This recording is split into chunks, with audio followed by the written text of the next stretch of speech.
அனைவருக்கும் வணக்கம்.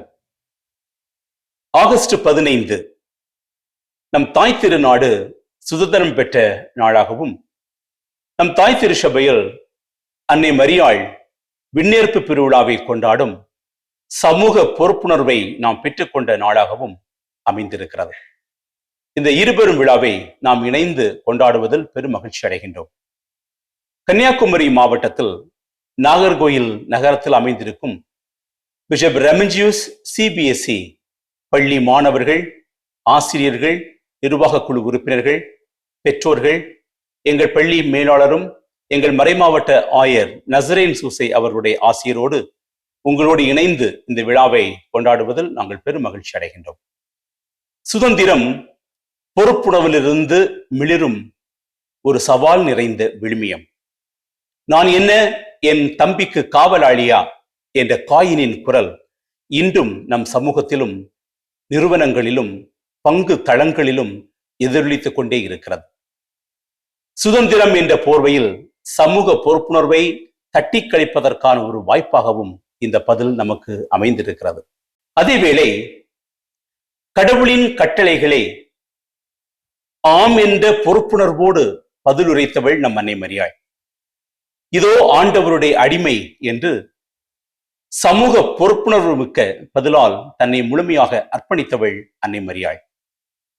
பகைமையும் போர்களும் சூழ்ச்சிகளும் பிறரை விழத்தாட்டும் சூழல்களையும் உருவாக்கும் இந்த ஆதிக்கம் நிறைந்த சமூகத்தில் மனிதர்களை போற்றுவது நமது கடமை, மனிதத்தை உருவாக்குவது நமது பொறுப்பு, சமூக கட்டமைப்புகளை பொறுப்புணர்வோடு உருவாக்குவது நம்முடைய சமூக பொறுப்பு, எளியவர்களோடும் வறியவர்களோடும் உடனிருப்பதும் சிறியவர்களையும் முதியவர்களையும் ஊக்குவிப்பதும் இந்த சுதந்திரத்திலிருந்து பிறப்பெடுக்கும் சமூக பொறுப்பு என்பதை நாம் உணர வேண்டும்.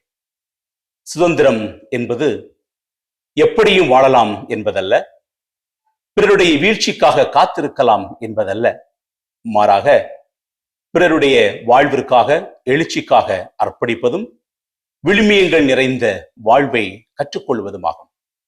சுதந்திரம் நிறைந்த சமூக பொறுப்புணர்வு உள்ள மக்களாக வாழ அழைப்பு விடுக்கும் இந்த நாளை நாம் இணைந்து கொண்டாடுவோம்.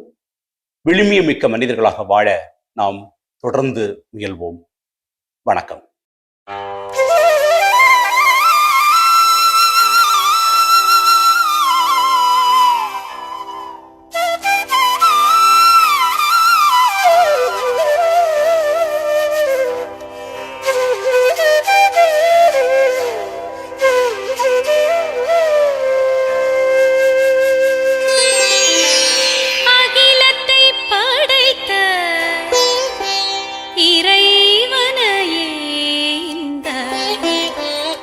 அவனிக்கு அளித்த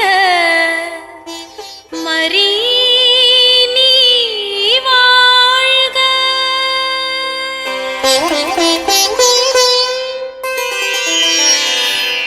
அகிலத்தை படைத்த இறைவனையே இந்த அவனிக்கு அளித்த இறைமகளே, அகிலத்தை படைத்த இறைவனையே இந்த அவனிக்கு அளித்த இறைமகளே என்றும் கன்னிமை குன்றாமல் கருத்தாங்கியே உம்மை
நூலிலேயே தனக்கு கொடுக்கப்பட்ட சுதந்திரத்தை தவறாக பயன்படுத்திய காயின் தன் சகோதரன் ஆபேலை கொலை செய்தான்.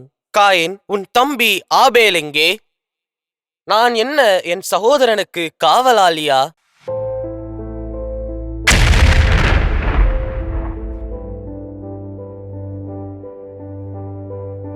காயினை போலதான் இன்றைய உலகத் தலைவர்கள் மக்களை பாதுகாக்க தனக்கு அளிக்கப்பட்ட சுதந்திரத்தை தவறாக கையாள்வதின் விளைவுதான் போர்களும் வன்முறைகளும். தலைவர்களின் அலட்சியம், பதவி மோகம் மற்றும் சொந்த லாபத்திற்காக போர்கள் மூலம் மக்களை அழித்து வருகின்றனர். இதனை விளக்கும் ஆசிரியரின் செய்தியை கேட்போமா? வணக்கம். இவ்வுலகினை படைத்த இறைவன் அது நல்லதென்று கண்டார். எல்லாவற்றையும் ஆண்டு அனுபவிக்கும் சுதந்திரத்தை மனிதனுக்கு கொடுத்தார். ஆனால் இன்றைய உலக தலைவர்கள் இறைவனிடமிருந்து பெற்றுக்கொண்ட சுதந்திரத்தை தன் சுயநலத்திற்கு பயன்படுத்துகின்றனர். இதனால் இன்று மக்களின் சுதந்திரம் பறிக்கப்படுகின்றது. எங்கும் போர்கள் வெடிக்கின்றது. மக்கள் தங்கள் சொந்த நாட்டிலேயே வாழ்வாதாரத்தை இழந்து தவிக்கின்றனர். எங்கும் அகதியாய் அலைந்து திரிகின்றனர். இதற்கெல்லாம் முக்கிய காரணம்தான் என்ன? இன்று தலைவர்களுக்கு வழங்கப்பட்ட சுதந்திரத்தை தலைக்கணத்தோடு பயன்படுத்தி மக்களின் சுதந்திரத்தை பறித்ததே ஆகும். நான் என்ன என் சகோதரனுக்கு காவலாளியா என்று காயின் கேட்பது போல இன்றைய தலைவர்கள் மக்களின் மீது அக்கறையின்றியும் சமூக பொறுப்புணர்வின்றியும் தலைக்கணத்தோடு மக்களை இன்று சூறையாடுகிறார்கள். தான் என்ற ஆணவம்தான் போர் வெறியை தூண்டி பிறரின் சுதந்திரத்தை பறிக்கிறது. நாம் என்ற எண்ணத்தோடு சுதந்திரமாக வாழ்வோம். போர்கள் இல்லாத புதிய விடியலை காண்போம்.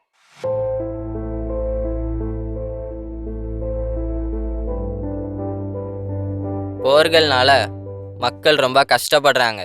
ஆமா, ஏதோ இப்பந்தான் நம்ம நாட்டு வீரர்களே போராடி சுதந்திரம் வாங்கி தந்திருக்காங்க. ஆமா ஆமா, நம்ம பள்ளியில இன்னைக்கு சுதந்திர விழா நடக்குது. வா போய் பாப்போம்.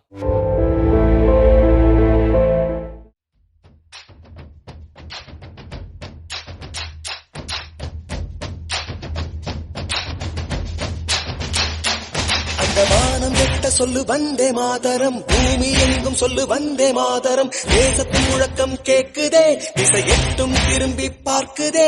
என் தேசத்தின் முழக்கம் கேக்குதே, திசை எட்டும் திரும்பி பார்க்குதே. ஒரு ரௌத்திரம் ஒரு சரித்திரம், இரு வார்த்தையில் எனதிந்தியா எனதிந்தியா எனதிந்தியா எனதிந்தியா எனதிந்தியா. அந்த வானம் எட்ட சொல்லு வந்தே மாதரம், பூமி எங்கும் சொல்லு வந்தே மாதரம். தேசத்தின் முழக்கம் கேட்குதே, திசையெட்டும் திரும்பி பார்க்குதே. ஒரு ரௌத்திரம் ஒரு சரித்திரம், இது வார்த்தையில் எனதிந்தியா எனதிந்தியா எனதிந்தியா எனதிந்தியா எனதிந்தியா.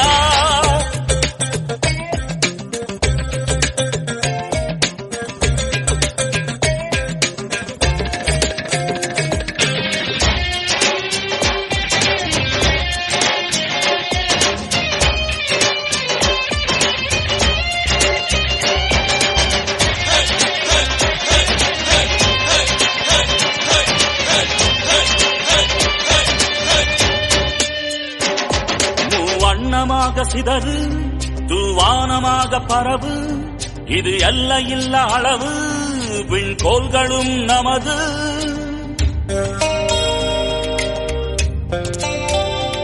எந்த நாளை மறந்தும் கூட இருந்திட, இந்த நாளை மறந்தால் நீயும் இறந்திட. எந்த நாளை மறந்தும் கூட இருந்திட, இந்த நாளை மறந்தால் நீயும் இறந்திட. மண்ணை காப்போம் நித்தம், இது விண்ணை பொழக்கும் சத்தம்.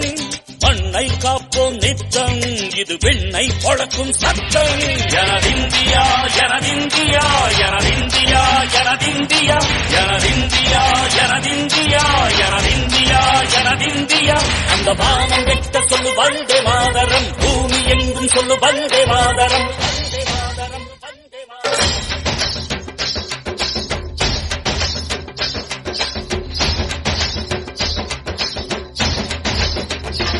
எங்கள் மொழிகளோ 100, வந்த வழிகளும் வேறு, இருந்தும் இணைத்தது யாரு?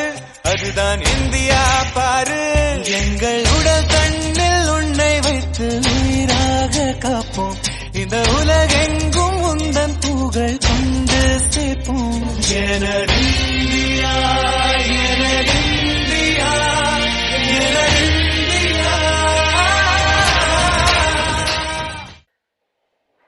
வா, இன்னைக்கு நம்ம டான்ஸ் ரொம்ப சூப்பரா இருந்ததுல. இன்னைக்கு இண்டிபெண்டன்ஸ் டே செலிப்ரேஷன் மனசுக்கு நிறைவா இருந்தது. இல்ல இல்ல, நம்ம கடமை இன்னும் முடியல. இன்னைக்கு கடன் திருநாள். நம்ம எல்லாரும் திருப்பலிக்கு போகணும். கடன் திருநாளா அப்படின்னா என்ன? மரியா விண்ணேற்ப அடைந்த நாள், மனித குல விடுதலைக்காக தன்னையே அர்ப்பணித்த நாள். இதெல்லாம் உனக்கு சொன்னா புரியாது, நீயே பார்த்து தெரிஞ்சுக்கோ. கப்ரியேல் வானதூதர் நாசரேத்து என்னும் ஊரில் இருந்த கன்னியாகிய மரியாவுக்கு தோன்றி, இதோ கருவுற்று ஒரு மகனை பெறுவீர் என கூறினார்.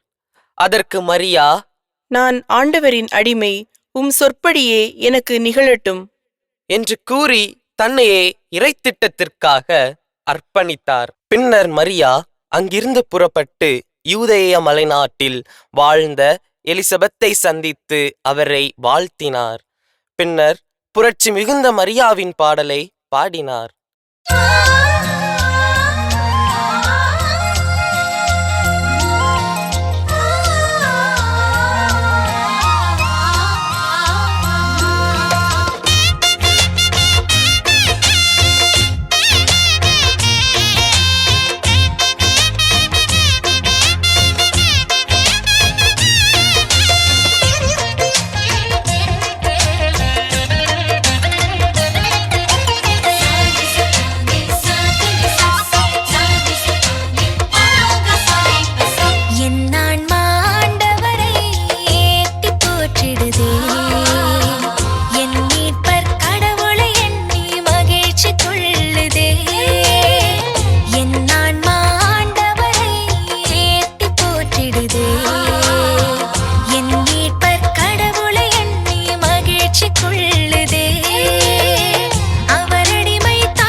பெத்லகேம் வந்தடைந்த யோசேப்புக்கும் மரியாவுக்கும் விடுதியில் தங்கிட இடம் கிடைக்கவில்லை.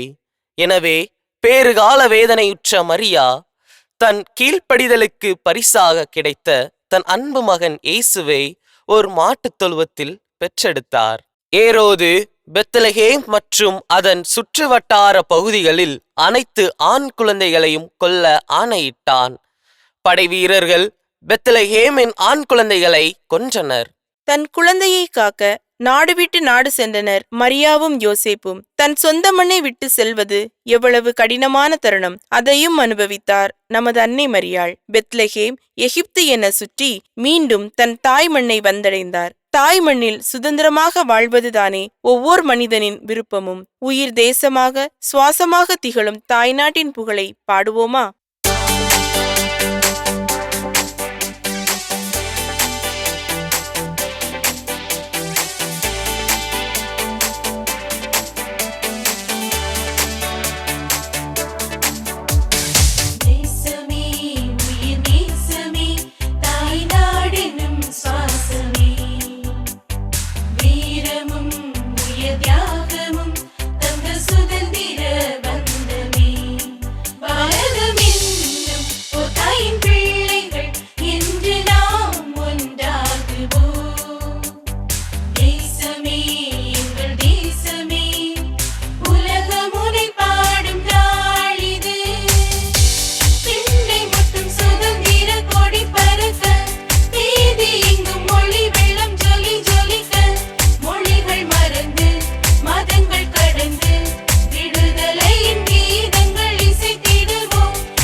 ஓர் அன்பு தாயாக, ஓர் நல்ல மனைவியாக, இறைவனுக்கு கீழ்ப்படிந்து தன் பணிகளை மகிழ்வுடன் ஆற்றி தன்னால் இயன்ற உதவிகளை செய்து வந்தார்.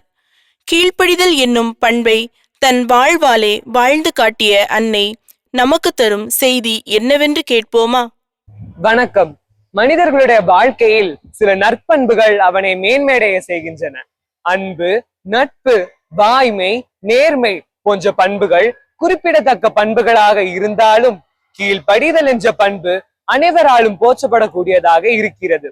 இதோ ஆண்டவரின் அடிமை, உம் சொற்படியே எமக்கு நிகழட்டும் என கூறி தன்னை முழுமையாக இறைவனின் திட்டத்திற்கு அர்ப்பணித்து கீழ்ப்படிதலின் முன்மாதிரியாக விளங்கியவர் கன்னி மரியாள். பெத்லகேமில் மாட்டு தொழுவத்தில் இறை மகனை பெற்றெடுத்த போதும், இறுதியாக தம் சிலுவையில் தம் மகன் துடித்துடித்து இறப்பதை பார்த்த போதும் கூட அவர் இறைவனின் திட்டத்திற்கு கீழ்ப்படிந்து நின்றாள்.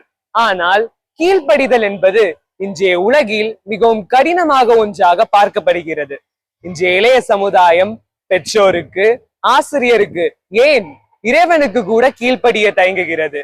நாம் சுயநலத்திற்கும், பணத்திற்கும், அநீதிகளுக்கும், போதை பொருட்களுக்கும், சமூக ஊடகத்திற்கும் கீழ்ப்படிந்து அதற்கு அடிமையாகி கொண்டிருக்கிறோம். அதிலிருந்து மீண்டெழுவோம். மரியன்னை இறைவனுக்கு கீழ்ப்படிந்து வாழ்ந்து இறைவனையே இந்த உலகிற்கு கொடுத்தாள்.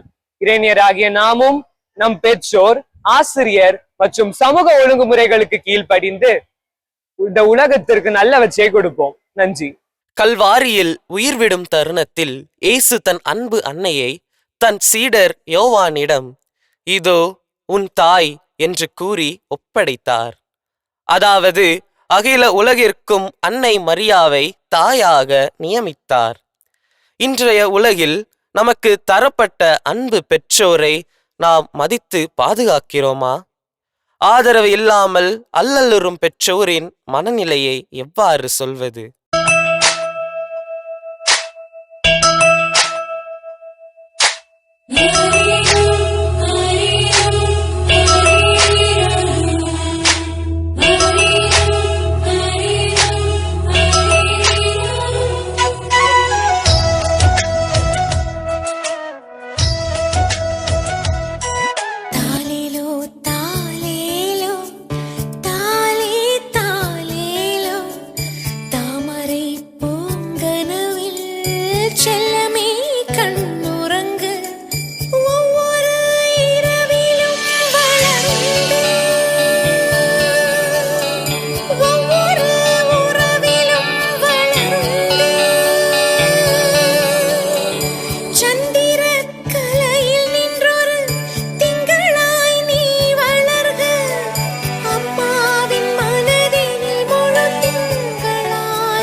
இறைவனின் தாயாக, தியாகத்தின் உருவமாக, துணிவு மிகுந்த பெண்ணாக தன்னையே இறை விருப்பத்திற்கு கையளித்த அன்னை மரியா விண்ணக மன்னக அரசியாக முடிசூட்டப்பட்டார்.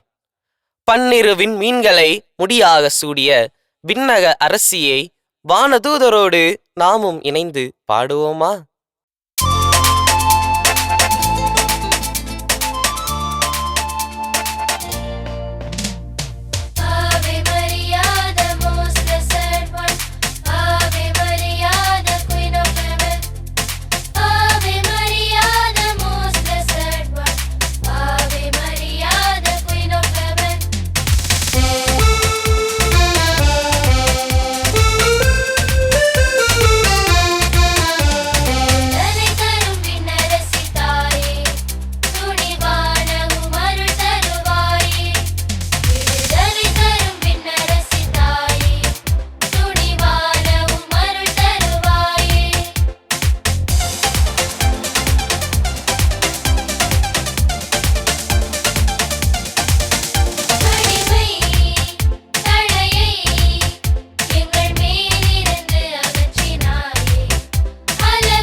கடவுள் நம் ஒவ்வொருவருக்கும் சில கடமைகளை கொடுத்துள்ளார்.